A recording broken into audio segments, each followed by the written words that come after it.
कैसी हो अम्मा? हाँ मैं ठीक हूँ, आप कैसे बच्चा? बस मैं ठीक हूँ। ये देखो आपके लिए गरम गरम पूरी लाई है, अभी खा लो, आप नाश्ता कर लो, ठीक है? हाँ ठीक है। ठीक है बच्चा तू मेरा कितना ध्यान रखती है बेटा। अच्छा मुझे कोई काम से जाना है तो मैं आती हूँ, फिर आपसे आके मिलती हूँ। खा लेना ये नाश्ता। बेटा संभल के जाना।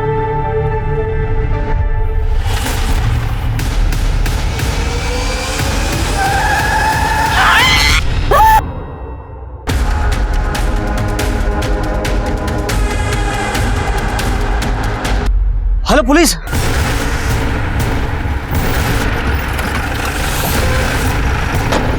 पीछे हो जाइए, पीछे हो जाइए। पूजा जरा चेक करो सर, जरा सामान चेक करो।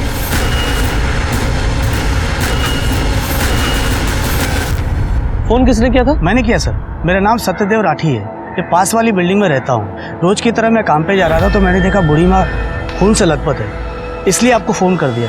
पहचानते हो ना? हाँ, लाल चौक पे रहने वाले हर कोई इन्हें बूढ़ी माँ बुलाते हैं। कोई खाना देता है तो बदले में दुआ देती है। साहब मैंने भी कई बार उन्हें खाना दिया। सर, इसके हाथ पर ये नाम है, जानकी। हाँ हो सकता है। तो सामान में भी कुछ नहीं मिला, आईडी प्रूफ वगैरह कुछ भी नहीं। देखो इन जानकी के बारे में कुछ और पता चलता है तो। और पूजा बॉडी को पोस्टमार्टम के लिए भेजा। सर, और शर्मा जरा आसपास चेक करो, कोई सीसीटीवी कैमरा है क्या? सर जानकी की पोस्टमार्टम रिपोर्ट, उसकी मौत 3 जुलाई की सुबह 7 और 9 बजे के बीच हुई है। मौत का कारण एक्सेसिव ब्लीडिंग है और सर मल्टीपल फ्रैक्चर्स भी हैं। कोई सीसीटीवी? सर वो बाईपास रोड था, वहाँ पे कोई सीसीटीवी कैमरा नहीं मिला। सर जानकी पिछले 6 साल से वही रह रही, लेकिन आसपास के लोगों को उसके बारे में कुछ भी नहीं पता। सब लोग उसे बूढ़ी माँ कहते थे और किसी से उसका कोई बैर नहीं था। सर तो फिर ये रैश ड्राइविंग या ड्रिंक एंड ड्राइव का केस हो सकता है। आजकल लोग सुबह भी पीते हैं। हाँ वो तो है, लेकिन सवाल यह है कि उस समय गाड़ी कौन चला रहा था और वो गाड़ी थी किसकी? हमारा फर्ज बनता है कि जानकी को इंसाफ दिलाएं। सर नमस्कार, मैं सोनाली कुलकर्णी क्राइम पेट्रोल सतर्क के इस नए अध्याय में आपका स्वागत करती हूँ। कानून अंधा होता है, सबसे पहले विक्टिम की शिनाख्त, फिर सबूत और गवाह अपराधी तक पहुँचने का जरिया बनते हैं। इसके बावजूद देश भर में हर साल शिनाख्त न होने की वजह से 40,000 से भी ज्यादा लावारिस लाशों को ठिकाने लगाने की जिम्मेदारी पुलिस के सर पर आ जाती है। लेकिन सवाल ये है कि क्या वे सब मरने वाले गुमनामी होते हैं? क्या सचमुच उनमें से किसी के घर पर उसका इंतजार करने वाला कोई नहीं होता? वो क्यों मरा, उसे किसने मारा? ऐसे मामलों में पुलिस को अक्सर मरने वाले के बारे में कुछ खास पता ही नहीं चल पाता। एक्सीडेंट में एक गुमनाम बुजुर्ग महिला शुरुआत में ऐसा ही लग रहा था, लेकिन जब इसकी कड़ियां खुलनी शुरू हुई तो एक घिनौना अपराध उजागर हो गया।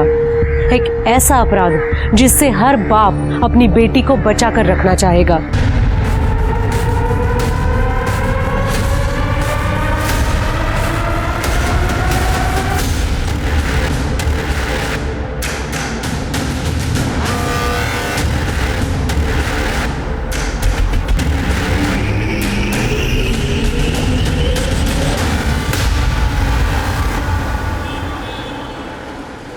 हम आपसे बेइंतहा मोहब्बत करते हैं साहिबे आलम, लेकिन आप आका हैं और हम कनीज। हमारी इन आंखों से हमारे ख्वाब मत छीनिए शहजादे, हम मर जाएंगे। हो गई नौटंकी? कितनी बार कहा है कि ये सब छोड़ के घर का कामकाज करना सीखो। मेरी अम्मा कहती है कि जब रोटी गोल होगी तभी औरत की जिंदगी सफल होगी। यहाँ तो नाटक से ही छुट्टी नहीं है, पता नहीं क्या नौटंकी करती रहती है। कपड़े रखो। अरे माँ, जमाना बदल गया है। अच्छा आजकल सिर्फ लड़कियां चूल्हा चौका नहीं कर रही है, देश भी संभाल रही है। तुम तो बेटा ना बस घर संभाल लो, उतना ही बहुत है मेरे लिए। अरे घर क्यों संभालेगी भाई, यार इसी गुड़िया है हमारी, सितारा बन के चमकेगी। आओ इधर। और सितारा अगर चूल्हा चौके के सामने बैठेगा तो काला नहीं पड़ जाएगा? तुम्हारी माँ की तरह। उड़ा लो, खूब मजाक उड़ा लो मेरा। बढ़िया है। जागीरी जल्दी चलो, देर हो जाएगी हमें। हाँ मैं देर से आऊंगी। कुछ करिए, कहाँ जा रही है?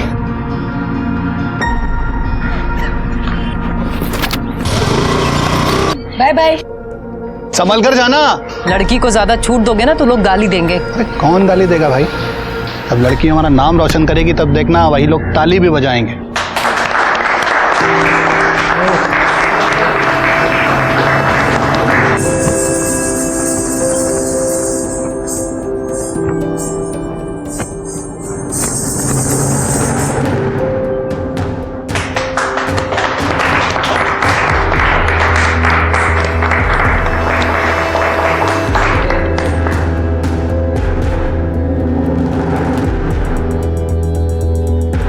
और इस प्रतियोगिता के विजेता है रागिनी शर्मा। और मैं रागिनी जी से अनुरोध करूंगा वो मंच पर आकर अपना पुरस्कार ग्रहण करें।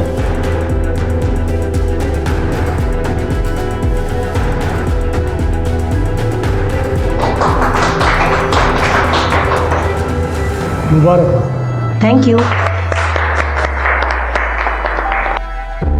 रागिनी ने ना सिर्फ ये प्रतियोगिता जीती है बल्कि हम सब लोगों का दिल भी जीता है। इसलिए हमारे फिल्म डायरेक्टर मिस्टर नमन झा ने उन्हें अपनी अगली फिल्म में बतौर हीरोइन लेने का फैसला किया है। हाँ हमारी बिटिया हीरोइन बन गई भाई। नाचो, अरे नाचो। बहुत बढ़िया बेटा, बहुत बढ़िया।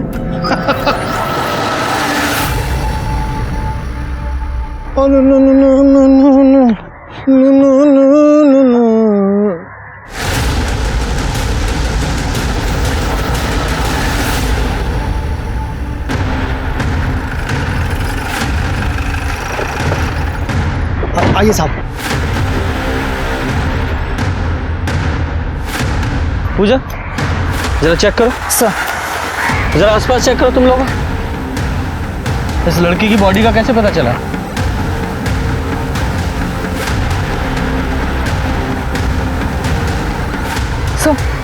शायद 25-26 साल की लड़की होगी। और सर ये देखिए, ये रस्सी का निशान गले पर, शायद रस्सी से गला घोट के मारा गया है। और सर जबरदस्ती का कोई निशान नहीं है, तो शायद इसके साथ रेप नहीं हुआ होगा। जरा आसपास चेक करो, कोई रस्सी वगैरह मिलती है क्या? सर शर्मा, पर एक बात समझ में नहीं आ रही है, इस जंगल में ये अकेली लड़की करने क्या आई होगी और किससे मिलने आई होगी? सर एक चांस ये है कि इसे कहीं और मारा गया है और बॉडी को यहाँ लाके फेंक दिया। हाँ पॉसिबल तो है। सर एक फोन मिला। फोन तो काफी नया लग रहा है, हो सकता है इस लड़की का हो। इसे लैब में भेजो और चेक करो, देखो क्या मिलता है इसमें। सर पूजा बॉडी को पोस्टमार्टम के लिए भेजो। सर सर जो फोन हमें क्राइम सीन से मिला था उसे टेक्निकल टीम ने अनलॉक कर दिया है। वो फोन उसी लड़की का है। लड़की का नाम रागिनी शर्मा है, शांति नगर में उसका घर है। शांति नगर मतलब क्राइम सीन से 6 किलोमीटर होगा।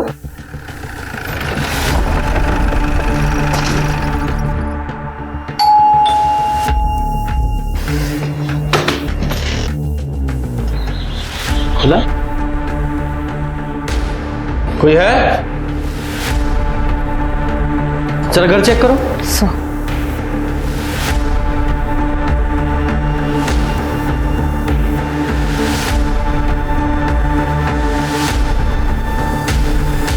सर कोई नहीं है। सर अंदर कमरे में अलमारी खुली हुई है, सामान यहाँ वहाँ पड़ा हुआ है। लगता है मामला चोरी का है। चोरी यहाँ हुई और रागिनी की लाश हमें यहाँ से 6 किलोमीटर दूर वहाँ जंगल में मिली। सर हो सकता है ये 2 अलग अलग लोगों का काम हो। सर मुझे लगता है कि मर्डर यहाँ किया गया है और बॉडी को डंप वहाँ कर दिया गया। हाँ हो सकता है, पॉसिबल है। सर एक डैमेज फोन मिला है। फोन को लैब में भेजो और इसका डेटा रिकवर करवाओ। फॉरेंसिक टीम को बुलाओ और पूरे घर से फिंगरप्रिंट्स उठवाओ। सर ये जल्दी से जल्दी फोन करो और रिपोर्ट जल्दी से जल्दी मंगाओ। सर क्या हुआ?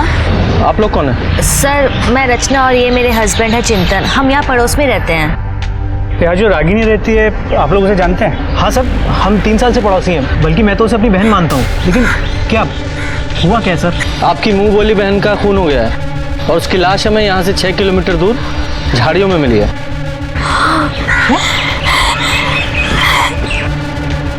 अच्छा एक बात बताइए, आप रागिनी से आखिरी बार कब मिले थे? सर अभी 3 दिन पहले मिले थे। बिना किसी सहारे के तुम अपने पैरों पर खड़ी हो रागिनी, ये हमारे लिए गर्व की बात है। हमें खुशी होगी अगर तुम हमारी पार्टी में महिला विभाग की कार्यकर्ता के रूप में शामिल हो जाओगी। जरूर सरस्वती जी। ये हमारी कार्यकर्ता है सुषमा जी और लता जी, और ये हमारा बेटा लोकेश, और ये हमारी होने वाली बहू अंजलि। हेलो। हाय। और लोकेश की होने वाली पत्नी अंजलि। इनका स्वागत करो। जी मम्मी जी।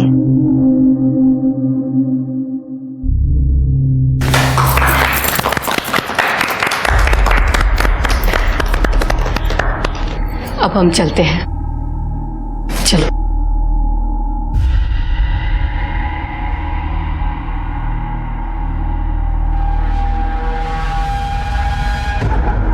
ये सब? ये सरस्वती जी हैं। रागिनी को अपने जन जीवन पार्टी में आने का मौका दे रही हैं। अरे वाह, मुबारक हो। ओ हेलो, कहाँ खोई हुई हो बहना? अरे कुछ नहीं, वो मैंने आपको बताया था ना, वो आदमी जिसके पास मेरे 2 लाख रुपए अटके हुए हैं, वो मुझे परेशान कर रहा है, मेरे पैसे ही नहीं दे रहे। रागिनी को किस बात के पैसे लेने थे? सर रागिनी फिल्म इंडस्ट्री में काम करती थी। हाँ। शायद शूटिंग के पैसे होंगे। हाँ, जिस आदमी से पैसे लेने थे उसका नाम पता है? हाँ, बबलू। बबलू। अच्छा, रागिनी के साथ इस घर में और कौन रहता है? कोई नहीं सर, रागिनी अकेली रहती थी। उसकी फैमिली नहीं है? नहीं सर, है। उसके मम्मी पापा हैं, वो गाजियाबाद में ही रहते हैं, लेकिन दूसरे घर में। मतलब एक ही शहर में अलग अलग रहते थे? उनकी आपस में कुछ प्रॉब्लम थी क्या? सर हमें नहीं पता सर। ओके, ठीक है। उनका एड्रेस पता है? हाँ। पूजा, एड्रेस ले लो। सर। और शर्मा, इस बबलू का पता लगाओ। सर। नमस्कार इंस्पेक्टर साहब। सर आप यहाँ? हमें रागिनी की मौत का बहुत दुख है। वो हमारी पार्टी की कार्यकर्ता थी। आप उसके कातिलों को जल्द से जल्द ढूंढिए। अगर इस काम में हमारी किसी भी तरह की मदद की जरूरत हो तो हमें बताइए। जी सर, श्योर। नमस्कार सर। सुनो ना, सर जा रहे हैं हम, अभी बात कर लें क्या? अभी नहीं दोस्तों, बाद में। अभी मौका है हमारे पास, अभी बात कर सकते हैं हम। इतना गर्म माहौल हो रखा है, बाद में आराम से करते हैं ना। रुको।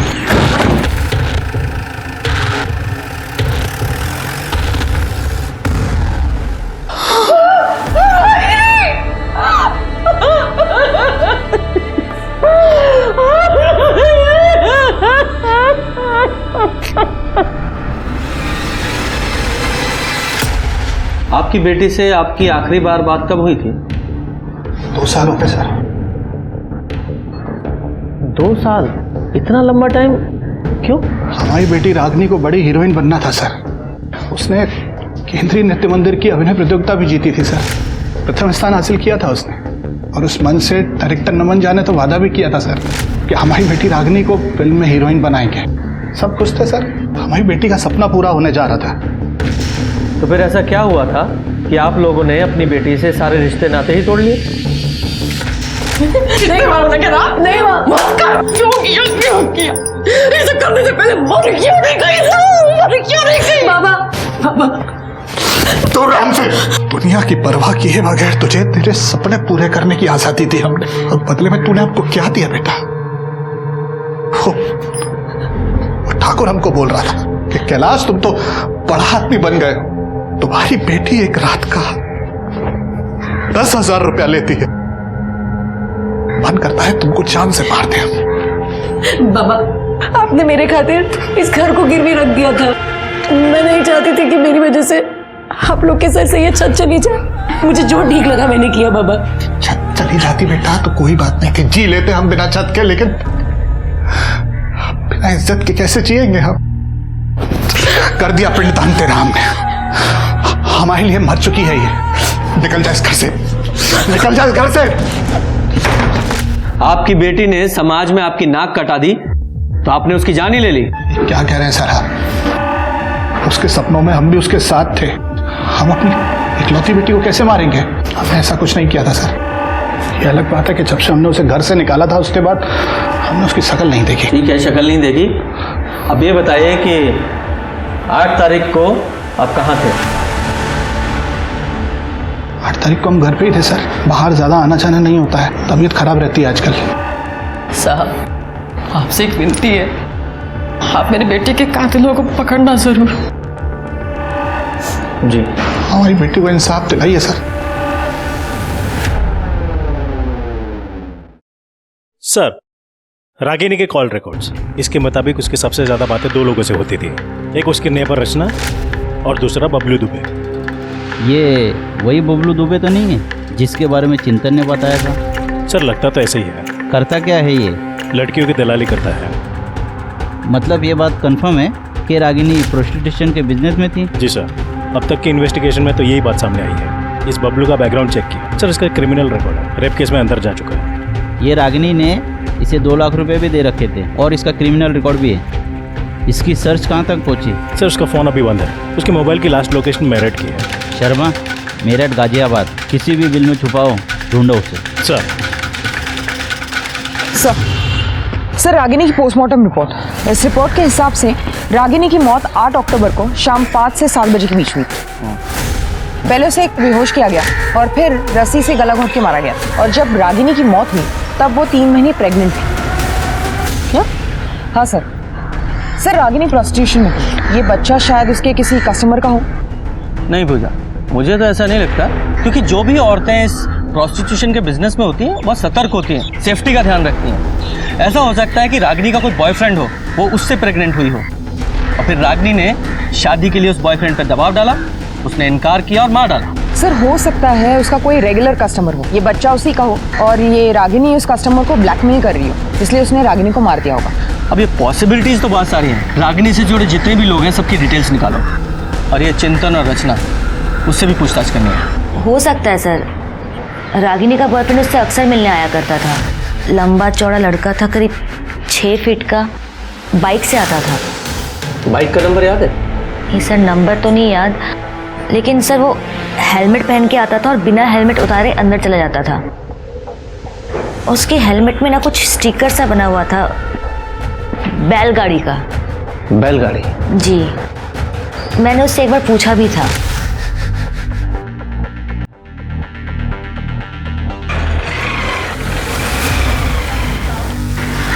रागिनी कौन था ये? भाभी वो मेरा बॉयफ्रेंड है। क्या नाम है इसका? नाम में क्या रखा है आपको मिलवा ही दूंगी, ना शादी के दिन मिल लेना। ये रागिनी ने लड़के का नाम क्या बताया था? सर उसने नाम तो कभी बताया नहीं। ठीक है, पूजा कब पूछेंगे? अभी नहीं, बाद में करते ना। अरे कुछ कहना चाहती हो? मैंने उस दिन भी नोटिस किया तुम कुछ कहने की कोशिश कर रही थी। घबराओ मत, जो कुछ भी है साफ साफ बताओ। किसी से भी घबराने की जरूरत नहीं है। बताओ, आराम से बैठ के बताओ। बोलो, क्या कहना चाहती? सर मैं 10 साल की थी जब मैं अपने माँ बाप से अलग हो गई। मेरे पापा रोज दारू पीते थे और रात को घर आके मुझे और माँ को मारते थे। मेरी माँ मुझसे बहुत प्यार करती थी। उस दिन दिवाली का दिन था और पापा फिर से दारू पी के आए थे।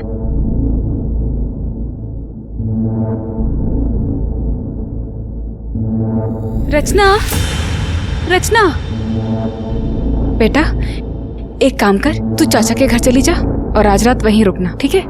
मैं कल सवेरे तुझे खुद लेने आ जाऊंगी। अब कल है कि नहीं? उनकी बेटी को यहाँ भेज दिया। मैंने कोई ठेका लेके रखा है क्या सबको खिलाने का? धीरे बोलो, धीरे, बच्चे यहीं पे हैं, सुन लेंगे तो उनपे क्या असर पड़ेगा। और वैसे भी भैया की बेटी है वो। भैया की बेटी है तो क्या मैं डरती हूँ? भैया की बेटी है तो उनको बोलो उनकी बेटी को खिलाए। एक तो घर में मिठाई कम आती है, तो मैं अपनी बेटी को खिलाऊं या फिर उनकी बेटी को? हाँ देखो, आज के आज इसको यहाँ से भगा दो, समझे? मैं वहां से निकली और रोते रोते एक टेम्पो में जाके सो गई। जब आँख खुली तो मैं दिल्ली में थी। मैं बहुत डर गई थी। वहाँ मैंने एक आदमी को बोला कि मैं कानपुर से हूँ, तो उसने मुझे एक ट्रेन में बिठा दिया। स्टेशन पहुँची तो मैं पटना में थी। वहाँ एक आदमी मुझे अपने घर ले गया और अपनी फैमिली के साथ मुझे नौकरानी बना के रखने लगा। फिर एक दिन मुझे वहाँ से भी निकाल दिया। वहाँ से निकल के फिर एक NGO में गई। वहाँ मैंने 12th तक पढ़ाई की और ये मुझे वहीं मिले थे। हम लोगों ने शादी कर ली। लेकिन सर, मुझे मेरी माँ की बहुत याद आती है। मुझे ऐसा लगता है कि मेरी माँ मुझे ढूंढ रही है। तो फिर तुमने अपने माँ बाप को ढूंढने की कोशिश क्यों नहीं की? मैडम, मुझे मेरा घर नहीं याद। मुझे बस इतना याद है कि हम कानपुर में रहते थे और हमारा घर स्टेशन के पास था और मेरे बाबा रिक्शा चलाया करते थे। सर, आप मेरी माँ को ढूंढेंगे ना सर? Please sir. हम आपके माँ बाप को ढूंढने की पूरी कोशिश करेंगे। आप बिल्कुल चिंता मत कीजिए, रिलैक्स।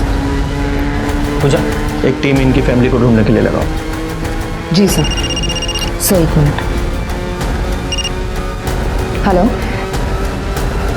सर, बबलू का पता चल गया है। वो मेरठ में प्लाजा लॉज में रुका हुआ है। सब आपने मुझे मुंह बंद रखने के लिए कहा था, तो पैसों का वजन भी ज्यादा होना चाहिए ना।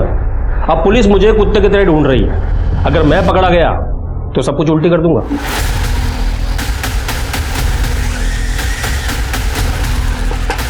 कौन है?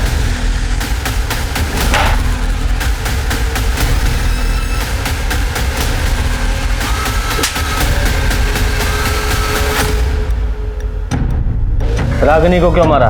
सब मैंने नहीं मारा रागिनी को। सब मैं क्यों? जिस दिन रागिनी का कत्ल हुआ तूने से फोन किया था ना, 2 लाख रुपए तूने देने थे ना उसके, वो रुपए ना देने पड़े इसलिए फोन किया, बुलाकर मार डाला उसे। साहब, रागिनी मेरे लिए सोने का अंडा देने वाली मुर्गी थी साहब। हर महीने लाख रुपए कमाता था उससे साहब मैं। उसके मरने का सबसे ज्यादा नुकसान मुझे हुआ है साहब। मैं क्यों मारूंगा उसे? तो फिर उसके पैसे क्यों नहीं लौटाए? कैसे लौटाता साहब? पिछले 8 महीने से वो काम नहीं कर रही थी। अगर वो काम कर रही होती ना तो सूद समेत वापस कर देता पैसा। पिछले 8 महीने से काम नहीं कर रही थी क्यों? साहब, हो सकता है किसी लड़के के प्यार में पड़ी हो। हमारी लाइन में होता है साहब ये सब। जो वो पिछले 8 महीने से काम ही नहीं कर रही थी तो तूने फोन क्यों किया उसे? सब रागिनी के लिए कस्टमर की पर्सनल डिमांड आई थी साहब, और पैसे भी अच्छे मिल रहे थे इसलिए फोन करना पड़ा साहब। अरे रागिनी को छोड़ो साहब, मेरे पास एक से एक लड़कियां हैं, उससे भी अच्छी देता हूँ आपको। रागिनी चाहिए, कर सकता है तो बोल। कोशिश करता हूँ साहब, लेकिन पैसे ज़्यादा लगेंगे। हाँ, पैसा जितना तू बोले फिर हो जाएगा काम। साहब मुझे मालूम था कि वो मना ही करने वाली है, लेकिन साहब फिर भी मैंने उससे फ़ोन किया। देख बबलू, मैंने पहले ही बोला मैंने काम छोड़ दिया है। अरे एक रात का 2 लाख रुपए दे रहा है। ठीक है, हाँ बोल दे। कितने बजे जाना है? सब 5 बजे रागिनी पिकअप पॉइंट पे मिलने वाली थी। वहाँ से वो कस्टमर के साथ आगे जाने वाली थी साहब। रागिनी ने हाँ बोला और मैंने उनकी बुकिंग होटल डीसेंट में करवा दी थी साहब। कस्टमर कौन था? कस्टमर का नाम तो नहीं मालूम साहब, लेकिन नंबर मालूम है साहब। शर्मा, इससे नंबर लो उस कस्टमर का, पता लगाओ कौन है वो। सर। तू ध्यान रखना, फिलहाल तुझे छोड़ रहा हूँ, लेकिन तू हमारे रडार पर है। शहर के बाहर एक कदम भी रखा ना तो ऐसा केस लगाऊंगा, जिंदगी भर जेल में सड़ेगा तू। आई बात समझ में?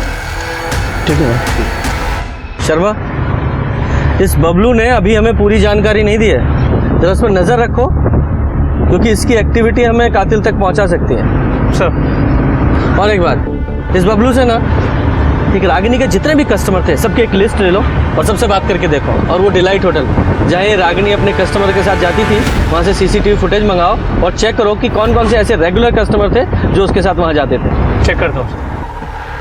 हाँ ना, जरूर।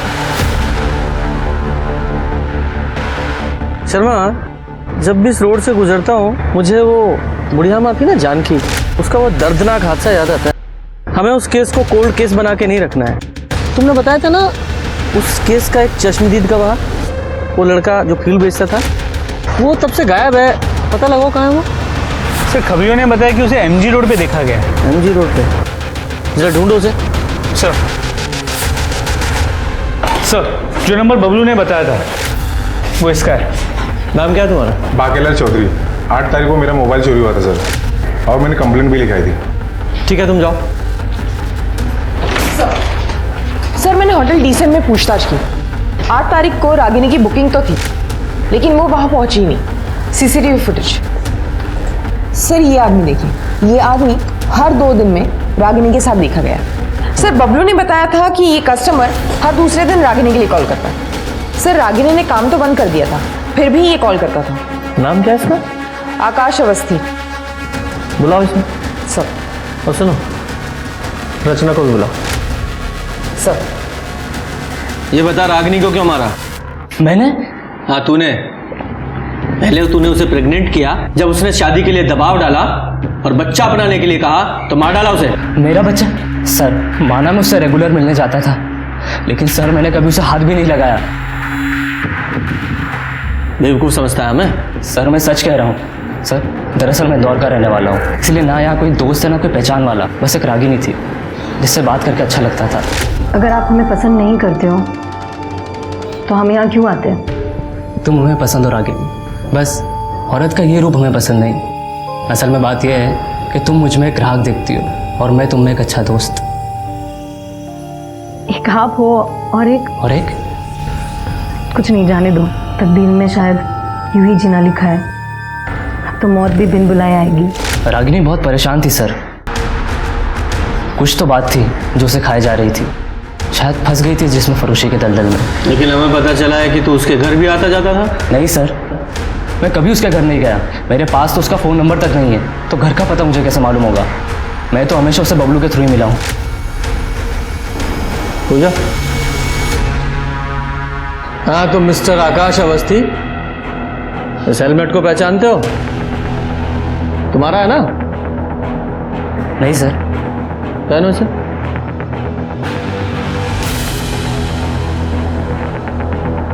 रचना, घूम जाओ।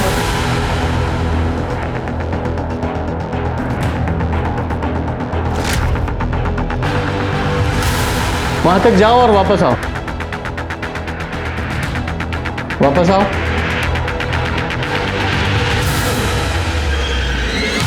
सर शायद ये वो नहीं है। ठीक है, हेलमेट उतार दो। सिंह, लेके जाओ। जी सर। और हाँ, बिना बताए शहर छोड़ के नहीं जाओगे तुम। जी सर। सर मेरी माँ का कुछ पता चला क्या?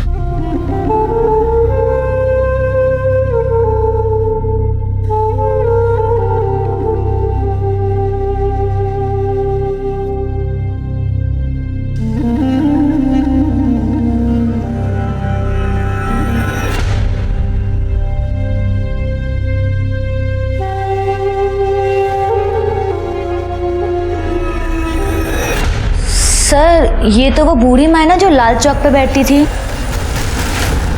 तुम जानती हो ना? हाँ सर, रागिनी ने मिलवाया था एक बार। रागिनी ने बहुत मानती थी, इन्हें खाना पानी कंबल सब देती थी। और क्या जानती हो इनके बारे में? सर और तो कुछ नहीं पता मुझे। ठीक है, अभी तुम जाओ और डोंट वरी, तुम्हारी माँ जल्दी ही मिल जाएगी। Thank you sir. शर्मा, मुझे लगता है कहीं ना कहीं ये दोनों केस आपस में जुड़े हुए हैं।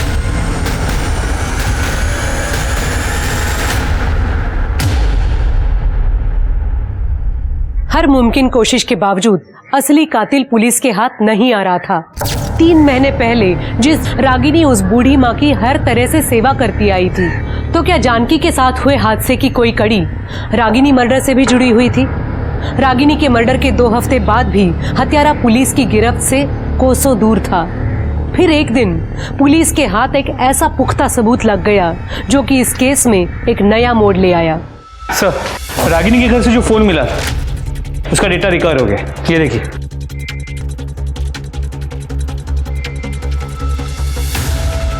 चलो।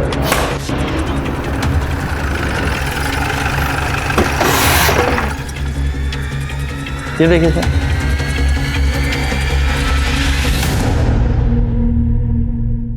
देव प्रसाद शुक्ला जी, आपके और रागिनी के ताल्लुकात? ओपोजिशन की अच्छी चाल है मुझे बदनाम करने की। ये फोटो झूठी है। सर हमने सारे फोटोज की जांच कराई है, किसी भी फोटोज के साथ कोई भी छेड़छाड़ नहीं की गई है। मैंने कहा ना झूठी, फोटोशॉप की है। सर एक काम करते हैं, आपका डीएनए टेस्ट करा लेते हैं, सब क्लियर हो जाएगा। मुझे डीएनए टेस्ट नहीं कराना। निकलो यहाँ से।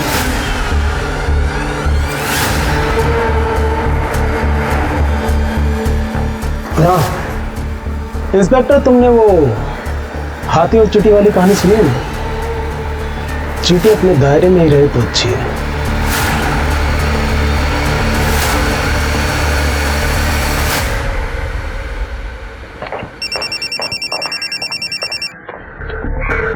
शर्मा एक मिनट। जैन सर जी, सॉरी सर जी, ध्यान रखूंगा। जैन सर, क्या हुआ सर? कुछ नहीं। इस देव प्रसाद शुक्ला के खिलाफ हम सिर्फ इन फोटोग्राफ्स के आधार पर कार्रवाई नहीं कर सकते। हमें इसके गिरबान तक पहुंचने के लिए कुछ और पुख्ता सबूत चाहिए। शर्मा, तुम्हें याद है रागिनी के फादर ने हमें बताया था कि रागिनी को एक डायरेक्टर ने फिल्म ऑफर की थी। क्या नाम था उस डायरेक्टर का? नमन झा। नमन झा, बात करो उससे और पता करो कि क्या हुआ था उस कार्यक्रम में, क्योंकि उस कार्यक्रम में ये देव प्रसाद शुक्ला और उसकी पत्नी दोनों शामिल थे। और हो ना हो, मुझे लगता है कि इस सारे चक्रव्यूह की शुरुआत उसी प्रतियोगिता से हुई है। सर, उस प्रोड्यूसर नमन झा से बात हुई। वो इस वक्त लंदन में अपनी फिल्म की शूटिंग कर रहा है। उसने कहा कि देव प्रसाद शुक्ला के कहने पे उसने रागिनी को फिल्म तो ऑफर की थी, लेकिन ना वो कभी रागिनी को मिला है, ना उसके बारे में कुछ जानता है। सर एक और बात, ये रागिनी जिस घर में रहती थी वो उसी के नाम पर रजिस्टर्ड है। 40 लाख की प्रॉपर्टी कैश दे के खरीदी। 40 लाख रुपए कैश दे के खरीदा? मुझे नहीं लगता कि रागिनी के पास इतना पैसा होगा। हो ना हो ये देव प्रसाद शुक्ला, इसका इस मर्डर में जरूर हाथ है। ये देव प्रसाद शुक्ला और उसके आदमियों पर नजर रखो और साथ ही साथ बबलू पे। एक मिनट सर। हेलो, ठीक है, मैं पहुंचती हूँ। सर कानपुर में रचना की माँ जिस मोहल्ले में रहती थी उसका पता चल गया। वेरी गुड, काम करो, तुम वहां के लिए निकलो। सर। और शर्मा, तुम ये बबलू पर नजर रखो। सर। पुलिस हर मुमकिन कोशिश कर रही थी, लेकिन एक तरफ रचना की मां को ढूंढना आसान नहीं था, तो दूसरी तरफ रागिनी मर्डर केस में भी पुलिस कई अनसुलझे सवालों से जूझ रही थी। रागिनी के घर आने वाला उसका बॉयफ्रेंड आखिर कौन था? देव प्रसाद शुक्ला के साथ रागिनी के क्या संबंध थे? और सबसे बड़ा सवाल, रागिनी जिस्म फरोशी के उस जाल में आखिर कैसे फंसी? ये लो, ये पिटीशन है, साइन करा देना। सर, हमने सभी सस्पेक्ट्स पे नजर रखी थी। सर ये कुछ फुटेजेस देखिए। सर ये आजाद नगर के पार्किंग लॉट की फुटेज है। यहाँ पर बबलू, ये देखिए, इससे पैसे ले रहा है और पैसे लेके चला गया। पर सर यही आदमी रागिनी के मर्डर से एक दिन पहले उसके घर के आसपास मंडराता हुआ नजर आ रहा है। ये तो देव प्रसाद का बॉडीगार्ड है। क्या नाम है इसका? सर ओम प्रकाश। लेके आओ इसे।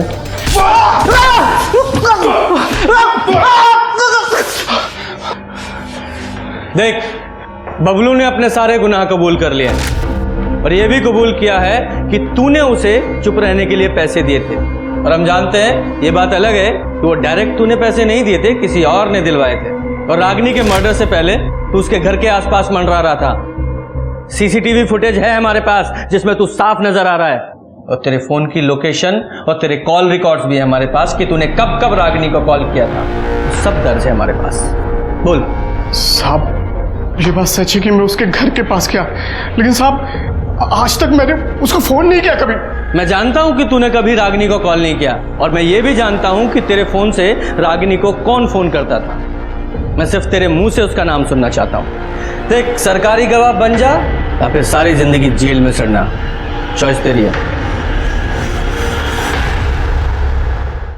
हाथी और चींटी की कहानी सुनी है मैंने शुक्ला जी, और यह भी सुना है कि चींटी अगर एक बार हाथी के कान में चली जाए तो उसे तांडव करवा देती है। अब मुद्दे की बात शुरू करें। मैंने ही रागिनी को फिल्म दिलाने के लिए नमन से बात की थी। सर, उन्होंने मुझे अपनी फिल्म में हीरोइन बनाने का वादा किया था। उनका एक आदमी सुरेश एक हफ्ते पहले मुझे गाजियाबाद में मिला। अरे मैडम, अगर फसल उगानी है तो बीज तो बोना ही पड़ेगा। 4 लाख रुपए खर्च होंगे, कॉस्ट्यूम का, ऑडिशन का, पोर्टफोलियो का, शोरील का। मैडम बहुत पैसा खर्च होता है, काम निकालने, चाय पानी सब करना पड़ता है। अब जब 4 लाख रुपए इकट्ठे हो जाए ना, मुझे फोन कर देना। पर इतना श्योर है कि काम दिलाने की गारंटी मेरी है। मेरे बाबा ने 4 लाख रुपए ब्याज पे लिए थे और वो सारे रुपए मैंने सुरेश को दे दिए। अब 4 दिन से वो मेरा फोन नहीं उठा रहा है। मुझे समझ में नहीं आ रहा है अब मैं क्या करूं, क्या बोलूं बाबा को।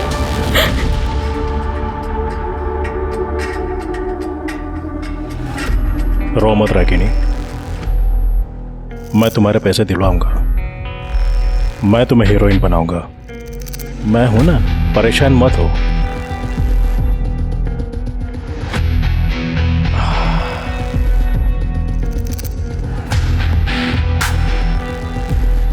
मैं नमन से बात कर लूंगा, तुम्हें तुम्हारे पैसे मिल जाएंगे। बस एक बात याद रखना, मैं तुम्हारे लिए कुछ भी कर सकता हूँ। और ये सुरेश कौन है? पता नहीं, शायद सुरेश ने ही नमन के नाम से रागिनी को बेवकूफ़ बनाया। मैंने उसे ढूंढने की बहुत कोशिश की लेकिन वो मिला नहीं। फिर मुझे पता चला कि रागिनी प्रोस्टिट्यूशन के बिजनेस में आ गई। एक दिन मैंने उसे कॉल करके कहा कि मैं तुम्हें घर लेकर देता हूँ, तुम्हारा खर्चा उठाता हूँ, तुम्हें धंधा छोड़ दो और मेरे साथ रहो। तो मानो पिछले 6 महीने से मेरे उससे कोई ताल्लुकात नहीं है। मैंने उससे सारे रिश्ते तोड़ दिए थे। तो ऐसा क्यों किया आपने? मन भर गया। अब जब पिछले 6 महीने से मेरे उससे कोई ताल्लुकात ही नहीं है तो ये बात जाहिर है कि वो कम से कम मुझसे तो प्रेग्नेंट नहीं थी। शुक्ला जी, ये तो डीएनए टेस्ट के बाद ही पता चलेगा कि क्या सच है और क्या झूठ। मैं डीएनए टेस्ट कराने के लिए तैयार हूँ इंस्पेक्टर, लेकिन मेरी आपसे एक रिक्वेस्ट है कि ये बात बाहर ना आए। इलेक्शन सर पर है। ठीक है, उसकी चिंता मत कीजिए। Thank you. इतना तय था कि देव प्रसाद शुक्ला का रागिनी की मौत से जरूर कोई गहरा संबंध था। वो अब इस केस में एक प्राइम सस्पेक्ट बनकर उभरा था। साथ ही पुलिस को यह भी शक था कि जानकी एक्सीडेंट केस और रागिनी मर्डर केस कहीं न कहीं एक दूसरे से जुड़े हो सकते हैं। इसी दिशा में जांच आगे बढ़ाने पर गवाह राजू के रूप में पुलिस के हाथ एक बड़ी सफलता भी लग गई। आज तो सारे फूल भीगे हैं। सर ये राजू।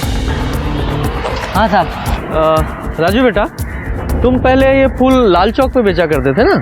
हाँ साहब, वहाँ कमाई कम होती थी और यहाँ कमाई अच्छी होती है। अच्छा, जब तुम लाल चौक पे फूल बेचा करते थे तो एक कार में एक बुढ़िया माँ जानकी, तुम वही थे? हाँ साहब, मैं वही था। रागिनी दीदी बूढ़ी माँ को खाना देकर जैसी निकली, पीछे से एक कार आई और बूढ़ी माँ को उड़ाकर चली गई। सर ये हो सकता है कि वो गाड़ी रागिनी का पीछा कर रही है और गलती से जानकी को टक्कर मारी। हाँ, पॉसिबल तो है। अच्छा राजू बेटा, एक बात बताओ, जब तुम लाल चौक पे थे, उस बुढ़िया को उस गाड़ी ने टक्कर मारी तो तुमने देखा कि कार कौन चला रहा था? नहीं साहब। उस गाड़ी का कलर, उसकी नंबर प्लेट वगैरह कुछ याद है? नंबर तो याद नहीं है, लेकिन हाँ, गाड़ी पर बैलगाड़ी छपी हुई थी।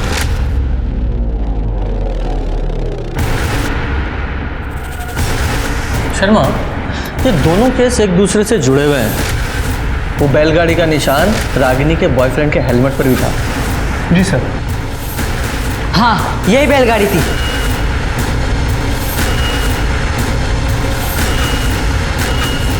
यही बैलगाड़ी थी ऐसी? हाँ साहब, यही बैलगाड़ी छपी थी उस गाड़ी पर। बैठो चाय पे। सीसीटीवी खंगालो, सारा नाकाबंदी करो, कुछ भी करो। I want that car any how. Sir DNA report पढ़ो। सर रिपोर्ट के हिसाब से देव प्रसाद का डीएनए रागिनी के बच्चे के डीएनए से मैच करता है, लेकिन सिर्फ 25%। मतलब वो देव प्रसाद नहीं है, उसका भाई या बेटा है। लेकिन सर देव प्रसाद का कोई भाई नहीं है। मैं सच कह रहा हूँ, मैंने कुछ भी नहीं किया। देख लोकेश कुमार, पुलिस की मार तू सह नहीं पाएगा, इसलिए जो भी है पूरा सच बता, वरना बाद में तेरे हलक में हाथ डाल के निकलवाऊंगा मैं। और तेरे खिलाफ बहुत सारे सबूत हैं हमारे पास। तेरी कार जिससे तूने जानकी को उड़ाया था वो बरामद हो चुकी है। रागिनी के पेट में पल रहे बच्चे का डीएनए टेस्ट कराया हमने, जो तेरे डीएनए से मैच होता है, मतलब तू उसका बाप है। तो ये हेलमेट देख रहा, तेरे घर से बरामद किया हमने। तेरा हेलमेट है ये, जिसे पहनकर तू रागिनी से मिलने जाता था। अब झूठ मत बोलना, क्योंकि गवाह है मेरे पास। और ये बैलगाड़ी का स्टिकर तेरे बाप की पॉलिटिकल पार्टी का पुराना चुनाव चिन्ह है।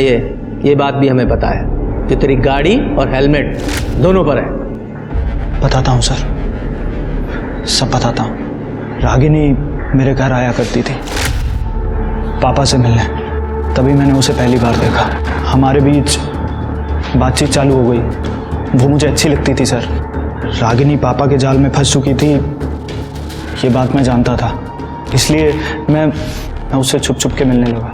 और एक दिन लाल चौक पर रागिनी का पीछा करते करते मैंने गलती से एक बुजुर्ग महिला के ऊपर गाड़ी चढ़ा दी।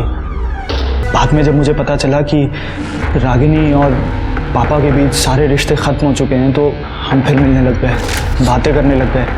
हमारे बीच की दूरियां धीरे धीरे कम हो गई, हम और नज़दीक आ गए। लेकिन एक दिन अंजलि ने मुझे और रागिनी को एक साथ देख लिया। उसे हमारे रिश्ते के बारे में पता चल गया। फिर मैंने अंजलि को वादा किया कि मैं रागिनी को अब फिर कभी नहीं मिलूंगा। ये अंजलि कौन है? सर उससे मेरी शादी तय हुई थी और उसके बाद मैंने रागिनी से बात करना बंद कर दिया। फिर एक दिन रागिनी ने बताया कि वो प्रेग्नेंट है। मैं बच्चा नहीं गिराऊंगी। शादी कर रहा है ना तू? मैं भी देखती हूँ उस अंजलि के साथ तू कैसे शादी करता है। शादी तो मैं करूंगा और तू कुछ कर नहीं पाएगी। निकल मेरे घर से, गेट लॉस्ट। रागिनी, अगर ये बात यहाँ से बाहर निकली ना तो तेरे लिए अच्छा नहीं होगा। निकल। और जब रागिनी ने अबॉर्शन कराने से इनकार कर दिया और तुझे एक्सपोज करने की धमकी दी तो मार डाला उसे? नहीं सर, हाँ मैं गुस्से में था लेकिन मैंने उसको मारा नहीं है सर। सर ये देखिए,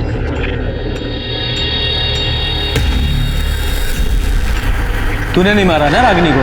नहीं सर। तो ये क्या है? रिपोर्ट है ये, इसमें साफ साफ लिखा है तेरी गाड़ी में रागिनी के बाल मिले और फार्म के ट्रेसेस जो रागिनी का गला घोटने से पहले उसे सुंघाया गया था। बोल। सर मेरी गाड़ी है, दो दिन पहले ही वापस आई है, लेकिन ये गाड़ी तो सर वो गाड़ी तो मैंने किसी को दी थी। किसको?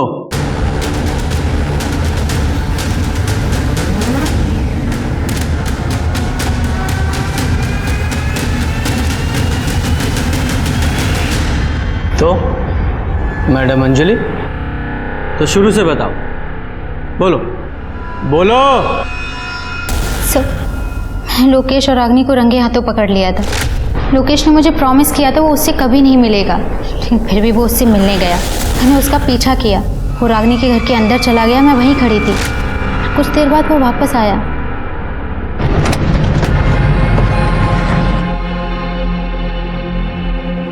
पापा, लोकेश अभी भी रागिनी से मिल रहा है। I want to kill that.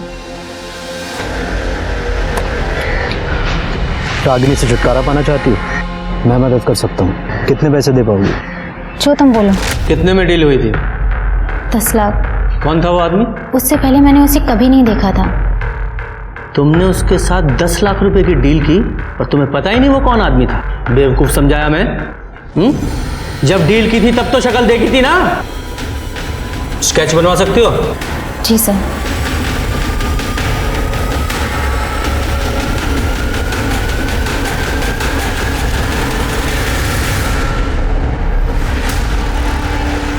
ये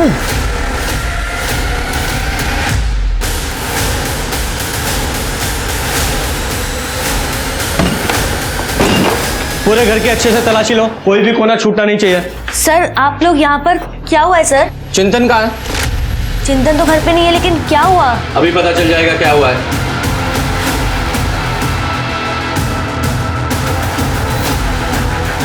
सर ये कैश मिला है। रखो। ये पैसे किसके हैं? सर मुझे नहीं पता ये कहाँ से आया। ये ज्वेलरी मिला है। इतनी सारी ज्वेलरी किसकी है? नहीं सर ये मेरे नहीं है। मैं बताता हूँ किसके हैं। ये गहने रागिनी के हैं। और ये पैसे देख रही हो? ये पैसे रागिनी को मारने की कीमत। तुम्हारे पति चिंतन ने रागिनी को मारने की सुपारी ली थी। सर आप ये क्या बात कर रहे हैं? कहीं तुम भी तो इसमें शामिल नहीं हो? सर मुझे इसके बारे में कुछ नहीं पता, मैं सच कह रही हूँ। पकड़ो से।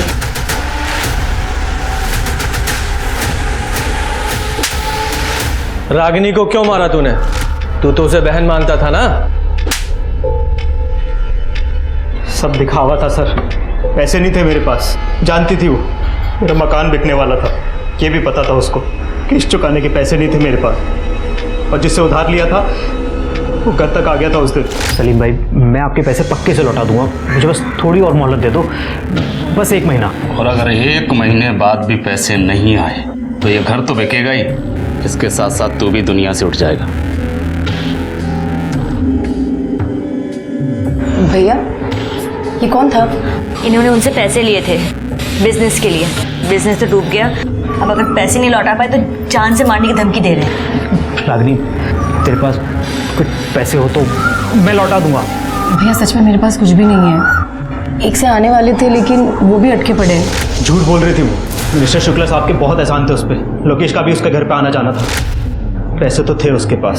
उस दिन जब लोकेश उसके घर पे आया तो मैंने खिड़की से उन दोनों की बातें सुन ली। रागिनी के घर से बाहर निकला और अपनी गाड़ी में बैठकर जैसे ही निकला, मुझे अंजलि की आवाज़ सुनाई दी। वो फ़ोन पर रागिनी को मारने की बात कर रही थी। मुझे पैसा कमाने का जरिया नज़र आया और मैंने जाके अंजलि से बात की। कितने पैसे दे पाओगे? जो तुम बोलो। 10 लाख। उसके बाद सर मैंने एक आदमी का फ़ोन चोरी किया और उसी फ़ोन से बबलू को फ़ोन लगाया और रागिनी को बुक करने के लिए बोला। रागिनी मेरी बताई जगह पर ठीक टाइम पे पहुंच गई और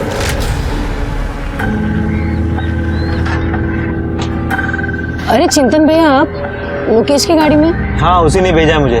आओ बैठो। ठीक है।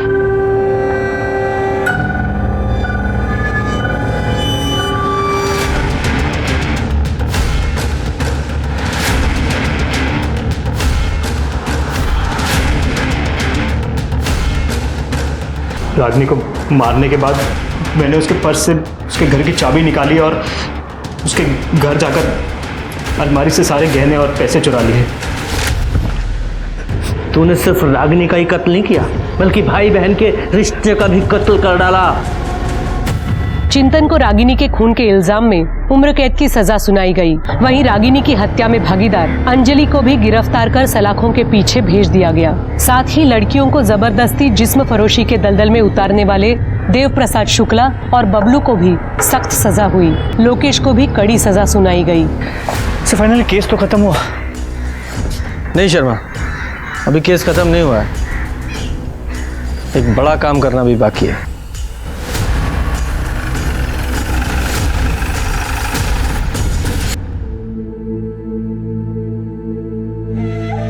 माँ,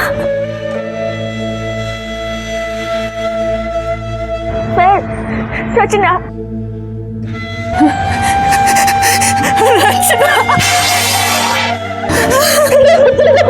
रचना मेरी बच्ची,